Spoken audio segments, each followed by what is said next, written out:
ठीक है बच्चों।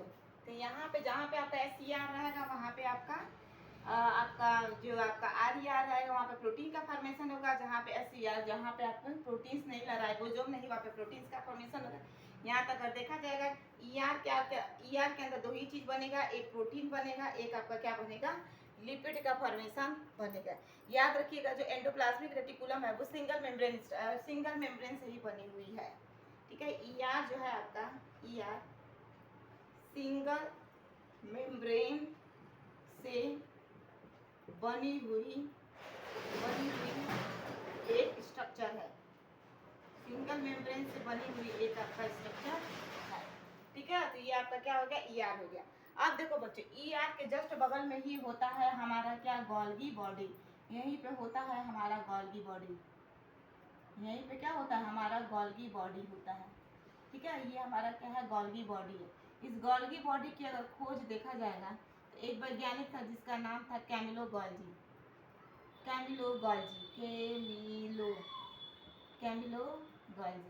ठीक है ना। तो कैमिलो गोल्जी ने ही इस गोल्गी बॉडी की क्या की थी, आपकी खोज किया था। तो देखो बच्चों, जो चीज़ आपका प्रोटीन बन रहा है, लिपिड बन रहा है, तो प्रोटीन लिपिड हमारे शरीर में बनते कहाँ है, हमारे अंतःप्रदबई जालिका के अंदर, यानी कि ER के अंदर। जब वो बन जाता है तो इसका मॉडिफिकेशन कहाँ होता है, आपके गोल्गी बॉडी के अंदर होता है। बिना गोल्गी बॉडी के कोई आपका प्रोटीन और आपका लिपिड का मॉडिफिकेशन हो ही नहीं सकता। इसीलिए तो यहाँ पे क्या हो रहा है, आपका अंतःप्रदबई जालिका और आपका गोल्गी बॉडी दोनों एक साथ हैं। ठीक है, हमेशा ये दोनों एक साथ ही पाए जाते हैं। कौन, आपके एंडोप्लाज्मिक रेटिकुलम और आपका कौन, और आपका गोल्गी बॉडी, ये दोनों आपके एक साथ पाए जाते हैं।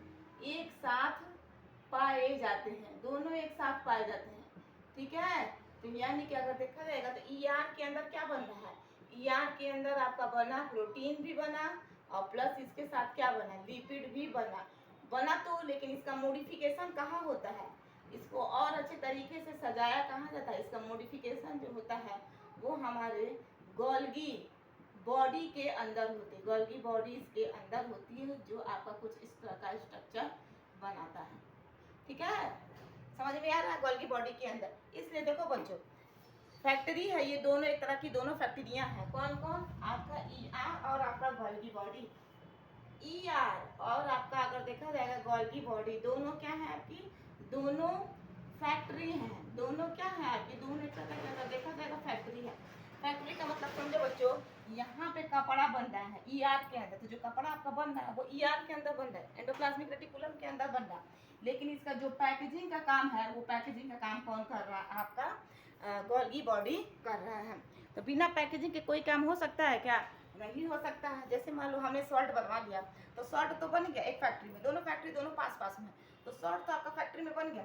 लेकिन शर्ट के ऊपर मान लो बटन्स लगाना है, उस शर्ट को आपको कलर करना है, उस शर्ट के ऊपर अगर देखा जाएगा मतलब कुछ कार्टून वगैरह बनाना है, कुछ नाम वगैरह लिखना है, तो वो सारी चीज़ कहाँ होगी, वो सारी की सारी चीज़ आपकी गोल्गी बॉडी के अंदर होगी। गोल्गी बॉडी में पूरा फुल पैकेजिंग का काम होगा। जब ये सारी चीज़ें हो जाएंगी तो गोल्गी बॉडी ही क्या करेगी, उसको अच्छे तरीके से पैक करेगी तो वो क्या चीज़ क्या होगा, वो फैक्ट्री से निकलेगा। क्योंकि फैक्ट्री में चीज़ें बन रही हैं, वो बना कौन रहा है, आपका एंडोप्लाज्मिक रेटिकुलम। उसको अच्छे तरीके से सजा कौन रहा है, माने बटन्स कौन लगा रहा है, उसको कलर कौन कर रहा है, शर्ट के ऊपर लिखावट कैसे हो रही है, ये सारा काम कौन कर रहा है, गोल्गी बॉडी का। तो ये सारा काम हमारा गोल्गी बॉडी कर रहा है। जब ये सारा काम गोल्गी बॉडी कर रहा है, फुल पैकेजिंग कर रहा है, प्लास्टिक में भर दे रहा है, उसके बाद से अभी माल कहाँ होगा, अभी ये सारा माल फैक्ट्री से निकल के दुकानों पर जाएगी। तो वो दुकानों पर जब जाएगी तो वो किस रूप में जाएगी, वो वेजिकल्स के रूप में जाएगी, यानी कि छोटे छोटे ये लड्डू के रूप में निकलेगी। तो यानी कि अगर देखा जाएगा ER और गोल्गी बॉडी से निकला हुआ प्रोडक्ट जो होता है, प्रोडक्ट वो वेजिकल्स के रूप में होता है, वेजिकल्स के रूप में होता है। वेजिकल्स का रूप समझते हो, वेजिकल्स के रूप का मतलब गोल गोल कुछ स्ट्रक्चर क्या होती है, ये निकाल देती है। यानी कि इसने बनाया, ये ऐसे बना दिया सामान, अभी जब बन गया तब ये कहाँ घुस गया, गोल्गी बॉडी के अंदर। और जब गोल्गी बॉडी के अंदर निकल गया, घुस गया, तब ये गोल्गी बॉडी क्या निकालेगी, छोटे छोटे लड्डुओं को निकालेगी। छोटे छोटे लड्डुओं के अंदर सामान भरा है, यानी कि वही जो छोटा छोटा बॉक्स के अंदर क्या है, हमारा कपड़ा रखा, हमारा शर्ट है। अब ये शर्ट कहाँ जाएगा, दुकानों पे जाएगा, यानी कि जो सामान बन गया, अब वो सामान अगर सेल को जरूरत है तो सेल ले लेगा, और नहीं तो क्या करेगा, वो सेल एक से बाहर उसको दूसरी जगह पर भेज देगा। क्लियर है? इसलिए ये दोनों चीजें क्या होती हैं, पास पास पाई जाती हैं, गोल्गी बॉडी और आपका अंतःपदबयी जालिका। ठीक है, अब देखो इन वेसिकल्स में अगर देखा जाएगा बच्चों, इन वेसिकल में जिस वेसिकल्स के पास हाइड्रोलिटिक एंजाइम होगी, ठीक है, अब देखो अब आगे थोड़ा सा बताते हैं। ये जो वेसिकल्स निकला है, ये जो आपका क्या है, एक प्रकार का लड्डू है। इन वेसिकल्स में अगर देखा जाएगा, इन वेसिकल्स में जिसमें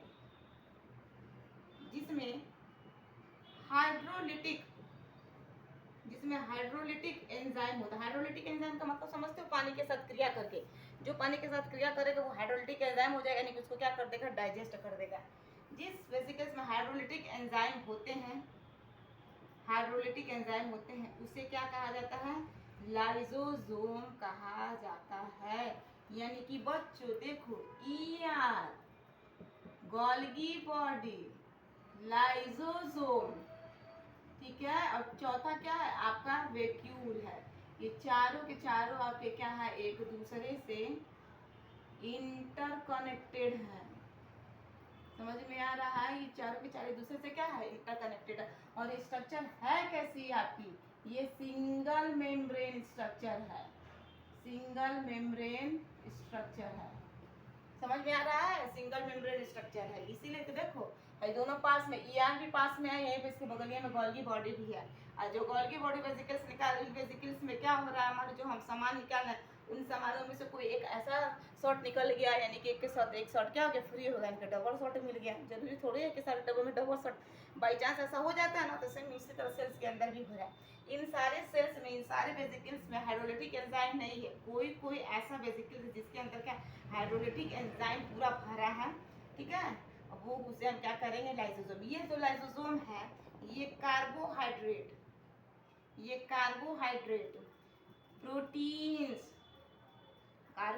प्रोटीन और फैट को क्या कर जाएगा, ये डाइजेस्ट कर जाएगा। इसके अंदर इतनी ज्यादा क्षमता है इस वेसिकल्स के अंदर, ये क्या कर देगा, पचा जाएगा। इसलिए क्या होता है, हमारी बॉडी में जब डाइजेशन वगैरह करती है तो एंडोप्लाज्मिक रेटिकुलम से निकला हुआ प्रोडक्ट गोल्गी बॉडी में है, गोल्गी बॉडी से निकला हुआ जो हमारा प्रोडक्ट कार्बोहाइड्रेट वगैरह जो आया बाहर निकला, इस कार्बोहाइड्रेट के साथ कौन जुड़ जाएगा, मान लो हमारा हाथ कार्बोहाइड्रेट है, इधर से हमारा लाइसोसोम है, तो लाइसोसोम कार्बोहाइड्रेट के साथ जुड़ जाएगा, और इसके अंदर आपका डाइजेस्टिव एंजाइम, वो डाइजेस्टिव एंजाइम के साथ क्या करेगा, मिल जाएगा, और उसको क्या कर देगा, डाइजेस्ट कहा जाएगा। यहाँ तक कि क्या होता है, कभी कभी सेल्स के अंदर ये जो लाइसोसोम है, कोई सेल्स हमारी जब पुरानी हो जाती है तो वो सेल्स जिंदा नहीं रहना चाहती, तो वो जो क्या करते हैं, जो सेल्स होती है पुरानी सेल्स, वो लाइसोसोम को संकेत देती हैं कि लाइसोसोम अब हम पुराने हो गए हैं, अब हमारा जीना ठीक नहीं है, अब हम मरना चाहते हैं, ऐसा है कि तू अब ब्लास्ट कर जा।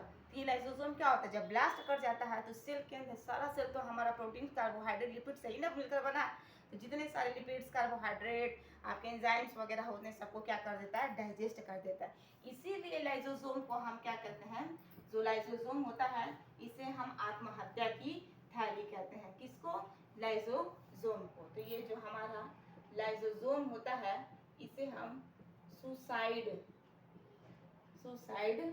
बैग ऑफ द सेल कहते हैं। किसको कहते हैं, लाइसोसोम को कहते हैं। इसका हिंदी नाम क्या है आपका, लायन कैप। ठीक है बच्चों, तब ये चारों के चारों कौन हो गए, इंटरकनेक्टेड हुए, ईआर, और दूसरा कौन हो गया आपका, गोल्गी बॉडी, तीसरा हो गया आपका लाइसोसोम, और चौथा आपका क्या हो गया, वैक्यूल। वैक्यूल के बारे में थोड़ा सा समझा दें। देखो बच्चों, क्या होता है, वैक्यूल जो होता है ना, प्लांट्स के अंदर पाया जाता है, ठीक है ना, कुछ सारे चीजों के अंदर पाया नहीं जाता है वैक्यूल्स। वैक्यूल अगर देखा जाए, वैक्यूल जो होता है ना, ये प्लांट्स के अंदर ज्यादा पाया जाता है, प्लांट्स के अंदर ज्यादा पाया जाता है, ठीक है ना। वैक्यूल कई तरह का, जैसे मान लीजिए हमारा प्लांट सेल है ना, ये इतना ज्यादा बड़ा होता है कि ये न्यूक्लियस को ऊपर की तरफ खिसका देता है और पूरा ये एरिया क्या कर देता है, कवर कर लेता है। ये हमारा वैक्यूल है। इस वैक्यूल को ही हम क्या कहते हैं, रसधानी कहते हैं। इसके अंदर क्या होता है, हमारे पिगमेंट होते हैं, एंथोसाइनिन वगैरह इसके अंदर पाई जाती हैं, जिसके वजह से क्या होता है, हमारे पुष्पों में फूलों का जो रंग होता है आपका रंग बिरंगा पाया जाता है। ठीक है, तो इसी की वजह से होता है। ये किसके अंदर ये पाया जा रहा है, ये किसके अंदर पाया जा रहा है, ये प्लांट सेल के अंदर पाया जाता है। ये वैक्यूल जो है ना, वैक्यूल जो है आपका कहाँ पाया जाता है, प्लांट सेल के अंदर पाया जाता है। एनिमल के अंदर नहीं पाया जाता है। एनिमल्स के अंदर अगर देखा जाएगा तो नहीं पाया जाता है। एनिमल्स के अंदर नहीं पाया जाता, केवल कहाँ पाया जाता है, प्लांट्स के अंदर ही ये पाया जाता है। ये देखो जैसे जैसे मान लो हमारे अंदर अगर बलून डाल दिए जाए और बोला जाए फूलने के लिए, तो देखो बलून जब फूलेगा तो हमारा शरीर भी फूलेगा। तो ये वैक्यूल जब फूलती है तो सेल भी क्या होता है, फूलता है, और आने वाले समय में क्या होता है, वो सेल आपका डिवाइड हो जाता है। ठीक है बच्चों, तो आज हमने इस सेल के बारे में ये सारी चीज़ें जाने कि सेल क्या है। Cell is the basic functional structural unit of living organism. Cell है। सेल की कुछ रॉबर्ट हुक ने किया था। सेल के अंदर का जो केंद्रक है उसका कुछ रॉबर्ट ब्राउन ने किया था। ल्यूवेनहॉक ने देखा जाएगा एनिमल यानी कि जो रेंगते हुए कुछ जीव बैक्टीरिया वगैरह, आरबीसी, डब्ल्यूबीसी, इन सारी चीज़ों को माइक्रोस्कोप के अंदर लगाकर देखा था। मैथियस लाइडेन, थियोडोर सॉन और रुडोल्फ वर्च, इन तीनों ने मिलकर सेल थ्योरी के सिद्धांत को दिया, जिसे मॉडर्न सेल थ्योरी के नाम से जानते हैं। पूरी दुनिया में सेल दो ही प्रकार का होता है, एक प्रोकैरियोटिक होता है, एक आपका यूकैरियोट्स होता है। प्रोकैरियोट्स को मोनेरा किंगडम में रखा गया है। यूकैरियोट्स को अगर देखा जाएगा तो प्रोटिस्टा, फंगी, एनिमल, प्लांट, ये सारी चीज़ें आपके आ जाएंगे। प्रोकैरियोट्स में अगर देखा जाए तो बेसिकली आपके बैक्टीरिया के ही स्ट्रक्चर को देखा जाता है, बाकी सारे जीव एक दूसरे से मिलते जुलते रहते हैं, इसलिए बैक्टीरिया को पढ़ा जाता है। बैक्टीरिया में अगर देखा जाए तो ये सारी चीज़ें आपको बताया गया है कि बैक्टीरिया के अंदर आपको न्यूक्लियाइड वगैरह पाया जाता है। गोल सा एक जेनेटिक मटेरियल पाया जाता है जिसे हम सर्कुलर डीएनए कहते हैं, उसी को हम न्यूक्लियाइड कहते हैं। प्रोकैरियोट्स के अंदर और सारी चीज़ें ऑर्गेनेली वगैरह कुछ नहीं पाए जाते हैं, बस एक राइबोसोम पाया जाता है जिसे हम 70 राइबोसोम्स के नाम लें। सारा कमाल तो किसमें है, यूकैरियोट्स के अंदर। यूकैरियोट्स के अंदर प्रॉपर रूप से सब कुछ बैठा हुआ है, सब कुछ अच्छे तरीके से सज कर बैठा है। ठीक है, जिसमें न्यूक्लियस भी है, डबल मेम्ब्रेन है, एंडोप्लाज्मिक रेटिकुलम भी है, गोल्गी बॉडी भी है, लयनकाय भी है, वैक्यूल है, राजधानी। ये चारों चीज़ एक लाइन में है। एक से बना हुआ माल दूसरे में जाएगा, दूसरे से बना हुआ माल तीसरे में जाएगा, तीसरे से बना हुआ माल आपका चौथे में जा रहा है। तो इस तरह से क्या होता है, प्रॉपर आपका फंक्शन होता रहता है। एनसीईआरटी वाले जो भी बच्चे हैं, यूपी बोर्ड वाले बच्चे, चाहे सीबीएसई बोर्ड वाले बच्चे हैं, सारे बच्चे क्या कर, एनसीईआरटी किताब ले लो। एनसीईआरटी किताब को एक ही चीज़ को 10 बार पढ़ो। राजधानी के बारे में 10 बार पढ़ो, इतना पढ़ो कि वो राजधानी दिमाग में बैठ जाए कि ये राजधानी है, ये राजधानी यहाँ पे पाई जाती है, इसमें पाई जाती है, इसमें नहीं पाई जाती। इस राजधानी का काम ये है, इसके अंदर क्या क्या चीज़ें पाई जा रही है, इस राजधानी का क्या उपयोग है। ठीक है, एनसीईआरटी में वही चीज़ 4-5 लाइन में दिया, चारों 5 लाइन को पूरा पढ़ो, इतना पढ़ो कि वो कंठस्थ हो जाए। एक ही चैप्टर को बच्चों आप 10 बार पढ़ो, जब तक आप 10 बार पढ़ोगे तब तक कोई चीज़ आपको कंठस्थ नहीं होगी। कहते हैं ना कि चीज़ों को जितना ही रिवाइज की जाए वो उतना ही चीज़ें हमारी क्या होती है, कंठस्थ होती हैं। तो कितना चैप्टर है, 12 में अगर चैप्टर देखा है तो 13 चैप्टर ही है बायोलॉजी का।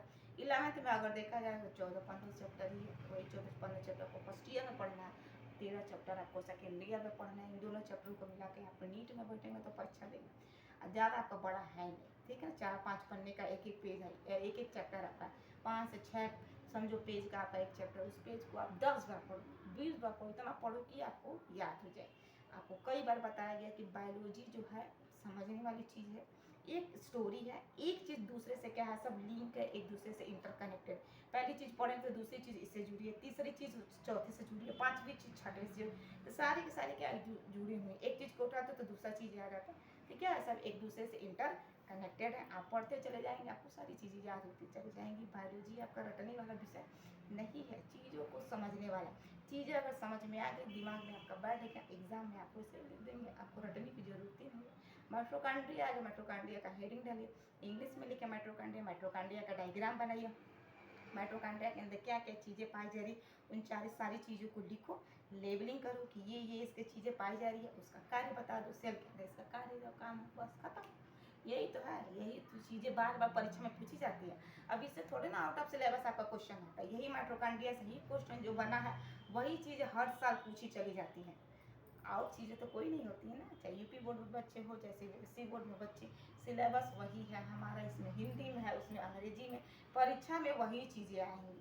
इससे अलावा और कोई चीज़ें नहीं आएंगी। आई होप अगर आपको ये वीडियो अगर अच्छी लगी है बच्चों तो प्लीज़ लाइक करिए, शेयर करिए, सब्सक्राइब करिए, ज़्यादा से ज़्यादा क्या करिए, फॉलो करिए। लाइक इतना करिए कि जो बच्चे मतलब वीडियो को देखें, इससे कुछ उनको फ़ायदा हो, ताकि हमारी वीडियो उनके पास पहुँचे और ये देखें और वो चीज़ को समझें कि ये चीज़ें। ठीक है, तो आज के लिए इसमें इतना ही। Thank you so much, bye.